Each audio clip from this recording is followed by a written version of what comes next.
స్పీడింగ్తోని మీరు చలానాలు వేస్తున్నారు, కానీ సంవత్సరం అయిన తర్వాత డిస్కౌంట్స్ ప్రకటిస్తున్నారు. దానివల్ల ఎలాగూ తగ్గిస్తారు కదా, మళ్ళీ చూద్దాంలే అన్న వ్యవస్థ ఈరోజు ఒక సమస్యగా మారింది. అందుకే పోలీస్ సిబ్బందికి శాఖకు నేను సూచన చేస్తున్నా, ఈ చలాన్స్ వెయ్యడం అనేది వెయ్యకుంటేనే నియంత్రించి వాళ్ళకు అవగాహన కల్పించాలి. తప్పని పరిస్థితిలో ఎవరి మీదైనా చలానా వేస్తే ఒక్క పైసా తగ్గించకండి.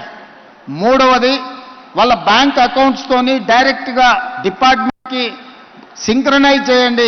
ఎప్పుడు చలానా పడితే ఆటోమేటిక్గా వాళ్ళ అకౌంట్లోకి వెళ్ళి డిడక్ట్ అయ్యి పోయే విధంగా ఈరోజు బండి రిజిస్ట్రేషన్కి వచ్చినప్పుడే ఆ బండి యజమాని యొక్క ఖాతాను మీరు తీసుకోండి, బ్యాంక్ అకౌంట్ను అటాచ్ చేయండి. ఏ బండి అయితే స్పీడింగ్ చేస్తుందో, ఏ బండి అయితే సిగ్నల్ జంప్ చేస్తుందో, ఏ బండికి అయితే చలానా పడుతుందో ఆటోమేటిక్గా ఆ యజమాని అకౌంట్లో నుంచి నగదులు బదిలీ అయ్యే విధంగా మీరు ఈరోజు టెక్నాలజీని వాడుకోండి. బ్యాంకులను కూడా సమన్వయం చేసుకోండి. లేకపోతే ఈ ప్రమాదాలను నియంత్రించడం కష్టమవుతుంది.